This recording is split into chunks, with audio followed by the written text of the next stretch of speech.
जिस धरती ते खड़े हैं, जिस सरजमीन ते खड़े हैं,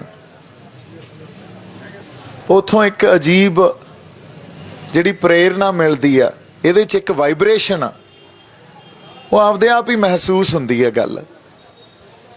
सो गुरु साहब की बख्शी हुई फतेह की सांझ पाइए, आगाज करिए।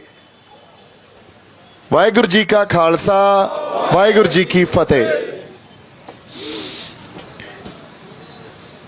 इस धरती ने प्रेरणा दिती ते बाबा बंदा सिंह बहादुर ने खालसा राज की स्थापना की। आगाज भी इत्थों ही होया। साडी पातशाही दावा इत्थों रखिया गया। इत्थों उस पातशाही दावे ने एक जिहड़ी उहदी नींह या फाउंडेशन इत्थों बनी। उदों बाद 18वीं सदी च बाबा बंदा सिंह बहादुर की रियासत तो बाद 18वीं सदी च जाने आपां, जदों फिर असी संघर्ष कर रहे सी, पछाण दा, होंद दा सिरां दे मुੱਲ पई आंदे सी, नेजियां ते टंगे गए सिर, मीर मन्नू तो लैके मसे रंगड़ तो लैके होर बथेरा जुल्म किया गया, अफगानियां ने, दुरानियां ने, मुगलों ने, पर कौम नहीं डोली। उस वेले कौम दे महान जरनैल जिहड़ी गुलाम मानसिकता, देखो जिहड़ियां रियासतां हुंदियां हमेशा ही रियासतां दी एक थोड़े उत्ते दबाव, जिहड़ा मानसिक दबाव हमेशा बनिया रहिंदा भी इहो जी कोई गल ना हो जे भी सानू फड़ लैण, सानू जेलां च सिट देण। उस वेले तां फिर मारन लगे भी मिंट लाउंदे हुंदे सी, अज किसे होर ढंग नाल मारदे आ।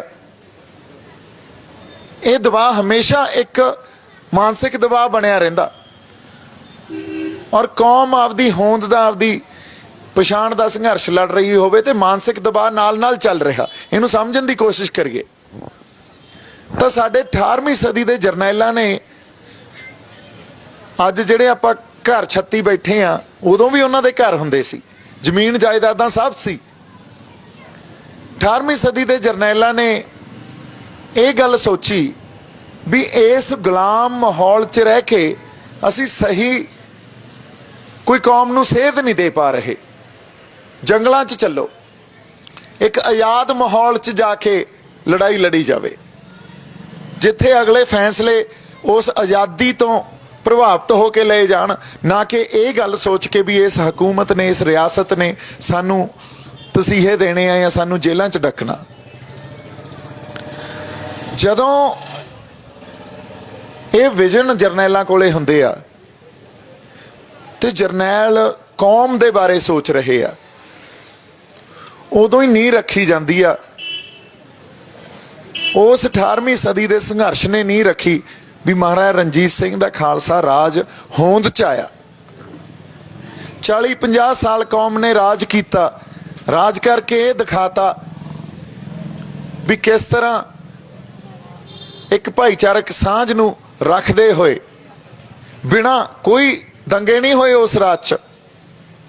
इस राज दे 75 सालों के इतिहास च देख लो किन्ने दंगे होए होने आ। ते उस समय जदों अज दी तरह की कोई एजुकेशन नहीं सी, अज दे तरह के एजुकेशनल इंस्टीट्यूट्स नहीं सी, कोई आधुनिकता नहीं सी, उस समय 40 तो 50 सालों के राज च कोई दंगा नहीं, कोई फांसी नहीं, किसे धी भैन की विपत्ति नहीं हुंदी सी, महफूज रखे जाते सी। पर अज जिहड़े आपां समाज च खड़े आ, जदों साडे कोलों साडा राज गया, उदों बाद एक लंबी 150 साल की गुलामी साडे गलां च पई, जिन्हों करदे प्रतख रूप च असीं समझे ही नहीं। उहदी पहली समझ उदों आई जदों संत जरनैल सिंह भिंडरां वालियां ने ये गल कौम नूं समझाई भी असीं गुलाम आ। जे संतां दी शहादत महता चौंक होई हुंदी तां भी साडे ओह ਸਤਿਕਾਰਯੋਗ ਤੇ ਮਹਾਨ ਸ਼ਹੀਦ ਹੋਣੇ ਸੀ। ਪਰ ਜੇ ਉਹੀ ਸ਼ਹਾਦਤ ਅਕਾਲ ਤਖਤ ਸਾਹਿਬ ਤੇ ਹੋਈ ਤੇ ਹਕੂਮਤ ਨੇ ਟੈਂਕ ਚੜਾਏ ਸਾਡੇ ਸਭ ਤੋਂ ਮੁਕੱਦਸ ਸਥਾਨ ਤੇ, ਇਹ ਗੱਲ ਪ੍ਰਤੱਖ ਰੂਪ ਚ ਸਾਡੇ ਸਮਝ ਆ ਗਈ ਵੀ ਜੇ ਇੱਥੋਂ ਤੱਕ ਜਾ ਸਕਦੇ ਆ ਫਿਰ ਇਹ ਕਿਸੇ ਵੀ ਹੱਦ ਤੱਕ ਜਾ ਸਕਦੇ ਆ। ਹੁਣ ਉਸ ਵੇਲੇ ਤੱਕ ਸੰਤ ਆਪ ਦਮਦਮੀ ਟਕਸਾਲ ਦੇ ਮੁਖੀ ਸੀ ਤੇ ਟਕਸਾਲ ਦੀ ਇੱਕ ਪਰੰਪਰਾ ਸੀ ਵੀ ਜਦੋਂ ਵੀ ਕੋਈ ਮੁਖੀ ਜਾਂਦਾ ਜਾਂ ਅਕਾਲ ਚਲਾਣਾ ਕਰਦੇ ਆ ਅਗਲਾ ਮੁਖੀ ਥਾਪ ਜਾਂਦੇ ਆ। ਸੰਤਾਂ ਨੇ ਅਗਲਾ ਮੁਖੀ ਵੀ ਨਹੀਂ ਥਾਪਿਆ। ਇਹਦੇ ਪਿੱਛੇ ਕਾਰਨ ਸੀ, ਇਹਦੇ ਪਿੱਛੇ ਇੱਕ ਬਹੁਤ ਵੱਡਾ ਕਾਰਨ ਇਹ ਸੀ ਕਿਉਂਕਿ ਇਹ ਗੱਲ ਸੰਤਾਂ ਨੂੰ ਸਮਝ ਆ ਚੁੱਕੀ ਸੀ ਵੀ ਜਿਹੜੀ ਲੜਾਈ ਆ ਉਹ ਸਾਡੀਆਂ ਸੰਸਥਾਵਾਂ ਦੀ ਜਾਂ ਸਾਡੀਆਂ ਆਰਗੇਨਾਈਜੇਸ਼ਨਸ ਦੀ ਜਾਂ ਪਾਰਟੀਆਂ ਦੀ ਜਾਂ ਟਕਸਾਲਾਂ ਦੀ ਲੜਾਈ ਨਹੀਂ ਹੈ। ਲੜਾਈ ਇਹ ਤੋਂ ਉੱਤੇ ਉੱਠ ਚੁੱਕੀ ਆ। ਹੁਣ ਤਾਂ ਸਾਰੀ ਕੌਮ ਨੂੰ ਇਕੱਠੇ ਹੋ ਕੇ ਲੜਾਈ ਲੜਨੀ ਪਊ। ਟਕਸਾਲਾਂ ਦਾ ਮੁਖੀ ਥਾਪ ਕੇ ਮੈਂ ਇੱਕ ਟਕਸਾਲ ਦੀ ਲੜਾਈ ਨਹੀਂ ਲੜ ਰਿਹਾ, ਇਹ ਤਾਂ ਕੌਮ ਨੂੰ ਲੜਾਈ ਲੜਨੀ ਪਊਗੀ। ਹੁਣ ਇਸੇ ਕਰਕੇ ਵਾਰ-ਵਾਰ ਕਹਿੰਦੇ ਰਹੇ ਇਹ ਗਲਮ ਲਾਉਣੀ ਪੈਣੀ ਆ ਸਾਨੂੰ, ਜਿਹੜੀ ਗੁਲਾਮੀ ਸਾਡੇ ਮਾਨਸਿਕ ਤੇ ਸਰੀਰਕ ਰੂਪ ਚ ਵੀ ਅਸੀਂ ਹੰਢਾ ਰਹੇ ਹਾਂ। ਕਿਉਂਕਿ ਜਦੋਂ ਜੀ ਕਰਦਾ ਸਾਡੇ ਤੇ ਕੇਸ ਪਾ ਦਿੰਦੇ ਆ, ਜਦੋਂ ਆਪਦੇ ਹੱਕ ਲੈਣ ਨਿਕਲਦੇ ਆ ਉਦੋਂ ਹੀ UAPA ਲੱਗਦਾ, ਜਦੋਂ ਆਪਦੀ ਕੌਮੀਅਤ ਦੀ ਗੱਲ ਕਰਦੇ ਆ ਉਦੋਂ ਹੀ UAPA ਲਾ ਦਿੰਦੇ ਆ, ਜੇਲ੍ਹਾਂ 'ਚ ਸਿੱਟ ਦਿੰਦੇ ਆ। ਸੋ ਇਹ ਗੁਲਾਮੀ ਦੀਆਂ ਨਿਸ਼ਾਨੀਆਂ ਹੁੰਦੀਆਂ ਜਿੱਥੇ ਤੁਸੀਂ ਆਪਦੇ ਹੱਕਾਂ ਦੀ ਗੱਲ ਨਹੀਂ ਕਰ ਸਕਦੇ, ਪਰ ਸਰਹੱਦਾਂ ਤੇ ਜਾ ਕੇ ਜੇ ਤੁਸੀਂ ਲੜੋਗੇ ਫਿਰ ਤੁਹਾਨੂੰ ਦੇਸ਼ ਭਗਤ ਕਹਿਣਗੇ, ਜੇ ਆਪਦੇ ਹੱਕਾਂ ਲਈ ਲੜੋਗੇ ਤਾਂ ਫਿਰ ਤੁਹਾਨੂੰ ਦੇਸ਼ ਧਰੋਹੀ ਕਹਿਣਗੇ। ਸੋ ਲੜਾਈ ਸਾਡੀਆਂ ਪਾਰਟੀਆਂ ਤੋਂ, ਸਾਡੀ ਆਰਗੇਨਾਈਜੇਸ਼ਨਸ ਤੋਂ, ਸਾਡੀਆਂ ਸੰਸਥਾਵਾਂ ਤੋਂ ਉੱਤੇ ਉੱਠ ਚੁੱਕੀ ਆ। ਕੌਮ ਨੂੰ ਲੜਾਈ ਇਕਜੁੱਟ ਹੋ ਕੇ ਲੜਨੀ ਪੈਣੀ ਆ। ਪਰ ਕਿੰਨੇ ਤਰ੍ਹਾਂ ਦੇ ਵਖਰੇਵੇਂ, ਕਿੰਨੀਆਂ ਪਾਰਟੀਆਂ, ਕਿੰਨੀਆਂ ਆਰਗੇਨਾਈਜੇਸ਼ਨਸ ਆਪਸ 'ਚ ਅਸੀਂ ਕਿੰਨੀਆਂ ਵੰਡਾਂ 'ਚ ਵੰਡੇ ਗਏ ਆ। ਜਦੋਂ ਤੱਕ ਇਹ ਗੱਲ ਸਾਡੇ ਸਮਝ ਨਹੀਂ ਆਊਗੀ ਉਦੋਂ ਤੱਕ ਅਸੀਂ ਇਸ ਤਰ੍ਹਾਂ ਹੀ ਖੁਆਰ ਹੁੰਦੇ ਰਹਾਂਗੇ।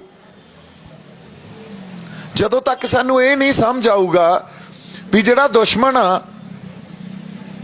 ਉਹ ਵਾਕਈ ਰਾਵਣ ਵਾਂਗੂ ਉਹਦੇ 10 ਸਿਰ ਆ, ਕਦੇ ਉਹ ਕਾਂਗਰਸ ਦੇ ਰੂਪ ਚ ਆਉਂਦਾ, ਕਦੇ BJP ਦੇ ਰੂਪ ਚ ਆਉਂਦਾ, ਕਦੇ ਆਮ ਆਦਮੀ ਪਾਰਟੀ ਦੇ ਰੂਪ ਚ ਆਉਂਦਾ, ਕਦੇ ਸਾਡੇ ਚੋਂ ਹੀ ਸਾਡੇ ਬੰਦੇ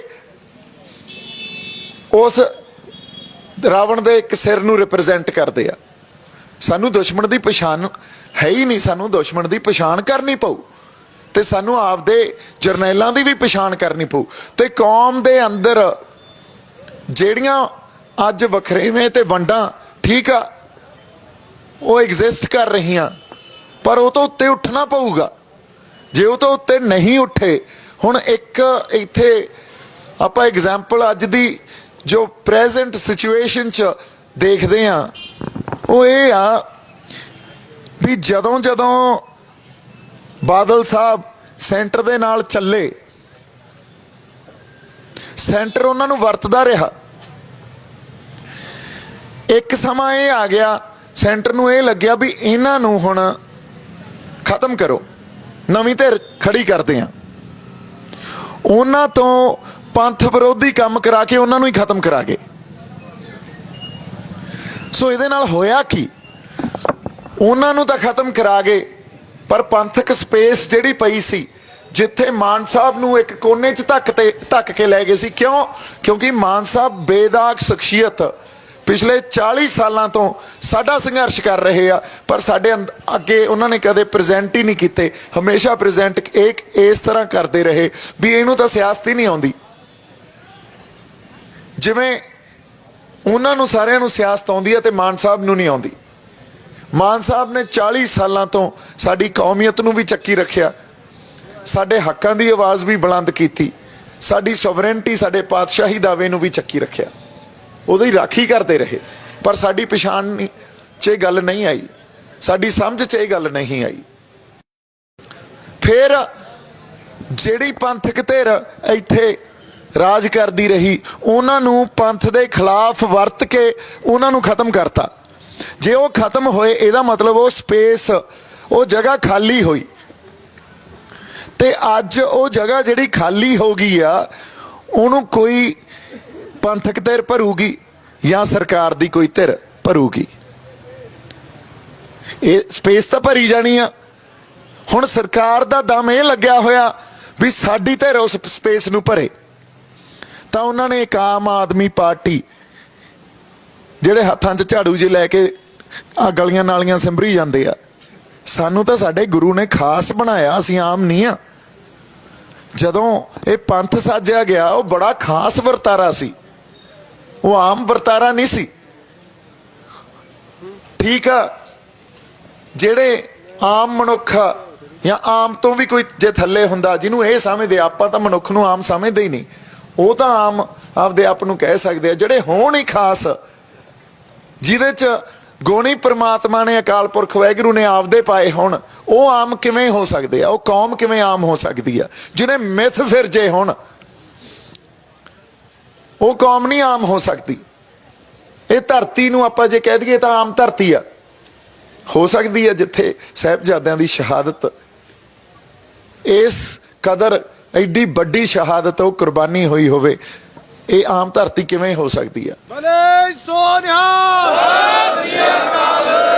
ਸੋ ਫਿਰ ਉਸੇ ਤਰ੍ਹਾਂ ਇੱਥੇ ਰਹਿਣ ਵਾਲੇ ਵਸਨੀਕ, ਇਸ ਗੁਰੂਆਂ ਪੀਰਾਂ ਦੀ ਧਰਤੀ ਦੇ ਵਸਨੀਕ ਆਮ ਕਿਵੇਂ ਹੋ ਸਕਦੇ ਆ? ਪਰ ਉਹ ਸਪੇਸ ਭਰਨ ਲਈ ਤੁਹਾਡੇ ਕੋਲ ਇੱਕ ਧਿਰ ਵੀ ਸਿਰਜ ਦਿੱਤੀ ਗਈ, ਉਹਨੂੰ ਇਹ ਵੀ ਕਹਿ ਕੇ ਤੋਰਤਾ ਵੀ ਐਂ ਕਰੋ, ਇੱਕ ਮੌਕਾ ਇਹਨਾਂ ਨੂੰ ਦੇ ਦਿਓ, ਕਿਉਂਕਿ ਉਹ ਸਪੇਸ ਭਰਨੀ ਆ। ਔਰ ਸਪੇਸ ਸਰਕਾਰ ਦਾ, ਸਟੇਟ ਦਾ ਸਾਰਾ ਜ਼ੋਰ ਇਹ ਲੱਗ ਜੂ ਵੀ ਇਹ ਸਪੇਸ ਹੁਣ ਕੋਈ ਨਵੀਂ ਧਿਰ ਆ ਕੇ ਭਰੇ, ਤੇ ਸਾਡਾ ਵੀ ਜ਼ੋਰ ਲੱਗਣਾ ਚਾਹੀਦਾ ਵੀ ਅਸੀਂ ਉਹ ਸਪੇਸ ਨੂੰ ਭਰੀਏ, ਕਿਉਂਕਿ ਦਾਵਾ ਸਾਡਾ, ਸੰਘਰਸ਼ ਅਸੀਂ ਕੀਤਾ। ਜਿਹਨੇ ਸੰਘਰਸ਼ ਕੀਤਾ ਇਸ ਧਰਤੀ ਲਈ, ਜਿਹਨੇ ਜੇਲਾਂ ਕੱਟੀਆਂ, ਤਸੀਹੇ ਝੱਲਿਆ, ਉਹਦਾ ਦਾਵਾ ਬਣਦਾ ਕਿ ਜਿਹੜਾ ਬਾਹਰੋਂ ਆ ਕੇ ਸਾਡੇ ਤੇ ਇੱਥੇ ਥੋਪ ਦਿੱਤਾ ਜਾਂਦਾ ਦਾਵਾ ਉਹਦਾ ਬਣਦਾ? ਇਹ ਸਵਾਲ ਤਾਂ ਪੁੱਛੋ ਆਪਦੇ ਆਪ ਨੂੰ। ਸੋ ਦਾਵਾ ਤਾਂ ਅਸੀਂ ਪੇਸ਼ ਕਰ ਰਹੇ ਹਾਂ, ਸਪੇਸ ਭਰੀ ਜਾਣੀ ਆ, ਤੇ ਜੇ ਕੋਈ ਬਗਾਨਾ ਸਪੇਸ ਭਰ ਗਿਆ ਸਾਡੇ ਛਿੱਤਰ ਫੇਰ ਪੈਣਗੇ, ਸਾਡਾ ਵਟਿਆ ਫੇਰ ਕੁਛ ਨਹੀਂ ਜਾਣਾ, ਬੇਰਾਂ ਵੱਟੇ ਨਹੀਂ ਪੁੱਛਣਾ ਕਿਸੇ ਨੇ। ਸੋ ਇਸ ਕਰਕੇ ਉਸ ਸਪੇਸ ਨੂੰ ਆਪਾਂ ਭਰੀਏ। ਸਰਦਾਰ ਇਮਾਨ ਸਿੰਘ ਮਾਨ ਜਿੰਦਾਬਾਦ। ਇਹੀ ਜਿਹੜੀਆਂ ਬੇਨਤੀਆਂ ਸੰਗਤ ਨੂੰ ਕਰਨੀਆਂ ਸੀ ਵੀ ਗੱਲਾਂ ਨੂੰ ਸਮਝੀਏ ਤਾਂ ਸਹੀ, ਤੇ ਜੇ ਸਾਡੀ ਆਵਾਜ਼ ਅਸੈਂਬਲੀਆਂ 'ਚ, ਪਾਰਲੀਮੈਂਟਾਂ 'ਚ ਗੂੰਜਣੋਂ ਬੰਦ ਹੋ ਗਈ ਨਾ, ਫਿਰ ਕੱਲ ਨੂੰ ਇਹ ਨਹੀਂ ਅਸੀਂ ਕਹਿ ਸਕਦੇ ਵੀ ਅਸੀਂ ਆਪਦੀ ਹੋਂਦ ਦੀ ਲੜਾਈ ਲੜ ਰਹੇ ਹਾਂ। ਮੌਕੇ ਤਾਂ ਆਏ ਆ, ਅਸੀਂ ਨਹੀਂ ਖੜੇ, ਅਸੀਂ ਨਹੀਂ ਪਛਾਣੇ ਸਾਡੇ ਜਰਨੈਲ ਕੌਣ ਆ, ਸਾਡੇ ਆਗੂ ਕੌਣ ਆ।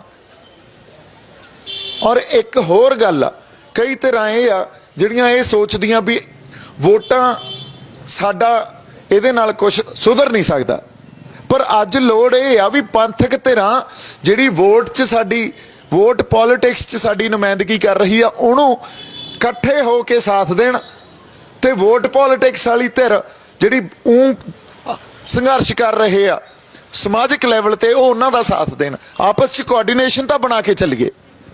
ਜੇ ਹੁਣ ਵੀ ਵਖਰੇਵੇਂ ਤੇ ਅੱਡ-ਅੱਡ ਤੁਰੇ ਫਿਰਦੇ ਰਹੇ, ਫਿਰ ਜਿਹੜੀਆਂ ਸ਼ਹਾਦਤਾਂ ਹੋਈਆਂ ਪਿੱਛੇ, ਉਹ ਸਾਰੀਆਂ ਖੂਹ ਖਾਤੇ 'ਚ ਪਾ ਦਾਂਗੇ ਅਸੀਂ। ਫਿਰ ਸਾਡੀ ਜ਼ਮੀਰ ਤੇ ਅਸੀਂ ਬੇਗੈਰਤ ਹੋ ਜਾਾਂਗੇ, ਗੁਰੂ ਵਾਲੇ ਪਾਸੇ ਮੂੰਹ ਨਹੀਂ ਰਹਿਣਾ। ਇੱਕ ਵਾਰੀ ਜੇ ਮੂੰਹ ਗੁਰੂ ਵਾਲੇ ਪਾਸੇ ਕਰਕੇ ਤੁਰਾਂਗੇ ਤਾਂ ਫਿਰ ਸਾਡੇ ਗੱਲ ਵੀ ਸਮਝ 'ਚ ਆਜੂ ਵੀ ਅਸੀਂ ਲੜਾਈ ਕੀ ਲੜ ਰਹੇ ਹਾਂ। ਸੋ ਲੜਾਈ ਫਸਲਾਂ ਦੀ ਨਹੀਂ ਸੀ, ਨਸਲਾਂ ਦੀ ਲੜਾਈ ਆ ਇੱਥੇ। ਜੇ ਗੁਰੂ ਨੇ ਵੀ ਇਹ ਗੱਲ ਸੋਚੀ ਹੁੰਦੀ ਵੀ ਲੜਾਈ ਫਸਲਾਂ ਦੀ ਆ, ਉਸ ਵੇਲੇ ਉਹਦੀ ਬਾਦਸ਼ਾਹਤ ਦੀ ਆ, ਜੇ ਪਰਿਵਾਰ ਨਾ ਵਾਰਿਆ ਹੁੰਦਾ ਤਾਂ ਕੌਮ ਨਹੀਂ ਬਚਦੀ ਸੀ। ਫਿਰ ਪਰਿਵਾਰ ਵਾਰ ਕੇ ਹੀ ਕੌਮ ਬਚੀ ਆ, ਤੇ ਜੇ ਅੱਜ ਕੌਮ ਖੜੀ ਆ, ਸਾਡਾ ਵੀ ਤਾਂ ਕੋਈ ਫਰਜ਼ ਆ ਨਾ। ਸੋ ਇਸ ਕਰਕੇ ਨਾ ਤਾਂ ਅਸੀਂ ਬੇਗੈਰਤ ਆ, ਨਾ ਅਸੀਂ ਉਹਨਾਂ ਚੋਂ ਆ ਜਿਨ੍ਹਾਂ ਦੀਆਂ ਜ਼ਮੀਰਾਂ ਨਹੀਂ ਜਾਗਦੀਆਂ। ਸੋ ਆਪਦੇ ਅੰਦਰ ਹਲੂਣਾ ਦਿਓ, ਇਹ ਪਛਾਣੀਏ ਵੀ ਸਾਡਾ ਕੌਣ ਆ ਤੇ ਸਾਡਾ ਦੁਸ਼ਮਣ ਕੌਣ ਆ। ਹੁਣ ਤਾਂ ਪਛਾਣ ਹੋਣੀ ਚਾਹੀਦੀ ਆ। ਕਿਸਾਨੀ ਸੰਘਰਸ਼ ਤੋਂ ਬਾਅਦ ਤਾਂ ਇਹ ਪਛਾਣ ਸਾਨੂੰ ਹੋਣੀ ਚਾਹੀਦੀ ਹੈ। ਜੇ ਹਜੇ ਵੀ ਪਛਾਣ ਨਹੀਂ ਹੋਈ ਤਾਂ ਫੇਰ ਖਤਾ ਖਾਂਦੇ ਰਹਾਂਗੇ। ਇਸ ਕਰਕੇ ਇੱਕੋ ਹੀ ਇੱਕ ਆਗੂ ਜੋ ਬੇਦਾਗ ਸਾਡੇ ਲਈ ਲੜਦਾ ਰਿਹਾ, ਸਾਡੀ ਕੌਮੀਅਤ ਲਈ ਲੜਦਾ ਰਿਹਾ, ਸਾਡੇ ਲਈ ਸੰਘਰਸ਼ ਕਰਦਾ ਰਿਹਾ, ਸਰਦਾਰ ਸਿਮਰਨਜੀਤ ਸਿੰਘ ਮਾਨ। ਇਹ ਤੋਂ ਇਲਾਵਾ ਮੈਨੂੰ ਤਾਂ ਨਹੀਂ ਕੋਈ ਦਿੰਦਾ। ਇੱਕ ਬੰਦੇ ਦੇ ਨਾਲ ਤੁਰ ਕੇ ਇਹ ਤਾਂ ਕਹਿ ਸਕਦੇ ਹਾਂ ਸਾਡਾ ਆਗੂ ਬੇਦਾਗ ਹੈ। ਸਾਡੀ ਆਵਾਜ਼ ਬਣ ਕੇ ਅਸੈਂਬਲੀ 'ਚ, ਪਾਰਲੀਮੈਂਟ 'ਚ ਉੱਥੇ ਗੂੰਜੂਗਾ। ਕੋਈ ਨਹੀਂ, ਹੌਲੀ ਹੌਲੀ ਉਹ ਕਿਲੇ ਵੀ ਅਸੀਂ ਫਤਿਹ ਕਰ ਲਾਂਗੇ। ਸੋ ਇਸ ਲਈ ਬੇਨਤੀ ਹੈ ਸੰਗਤ ਨੂੰ, ਪਰਿਵਾਰਕ ਤੌਰ ਤੇ ਸਾਥ ਦਿਓ। ਸਾਨੂੰ ਇਹ ਨਾ ਕਹਿਣਾ ਪਵੇ ਸਰਦਾਰ ਇਮਾਨ ਸਿੰਘ ਮਾਨ ਨੂੰ ਜਾਂ ਸਰਦਾਰ ਸਿਮਰਨਜੀਤ ਸਿੰਘ ਮਾਨ ਨੂੰ ਵੀ ਅਸੀਂ ਵੋਟਾਂ ਮੰਗਣ ਆਏ ਆ। ਇਹ ਤਾਂ ਸਾਡਾ ਫਰਜ਼ ਹੈ। ਇਹਨਾਂ ਨੂੰ ਕਹੀਏ ਸਰਦਾਰ ਜੀ ਤੁਸੀਂ ਬੇਫਿਕਰ ਰਹੋ, ਸਾਡਾ ਹੀ ਕੌਮੀਅਤ ਦੀ ਸਾਂਝ ਆ, ਸਾਡੀ ਕੌਮੀ ਸਾਂਝ ਆ, ਸਾਡਾ ਪਰਿਵਾਰਕ ਫਰਜ਼ ਆ ਵੀ ਅਸੀਂ ਤੁਹਾਡੇ ਨਾਲ ਹੀ ਆ। ਇੱਕ ਵਾਰੀ ਆਪਦੀ ਧਿਰ ਪੈਦਾ ਕਰੀਏ, ਪੰਜਾਬ ਦੀ ਸਿਆਸਤ ਸਿਰਜੀਏ ਤੇ ਉਹ ਸਪੇਸ ਜਿਹੜੀ ਖਾਲੀ ਹੋਈ ਆ, ਉਹ ਵੈਕਿਊਮ ਜਿਹੜਾ ਕ੍ਰੀਏਟ ਹੋਇਆ ਉਹਨੂੰ ਭਰੀਏ। ਨਹੀਂ ਤਾਂ ਉਹ ਬਗਾਨੇ ਭਰ ਜਾਣਗੇ, ਸਾਡੇ ਹੱਥ ਪੱਲੇ ਫੇਰ ਕੁਛ ਨਹੀਂ ਪੈਣਾ। ਇੰਨੀਆਂ ਕੁ ਗੱਲਾਂ ਆਪਾਂ ਕਰਨੀਆਂ ਸੀ। ਮੇਰੇ ਵੱਲੋਂ ਬਹੁਤ ਸਾਰਾ ਪਿਆਰ ਤੇ ਸਤਿਕਾਰ।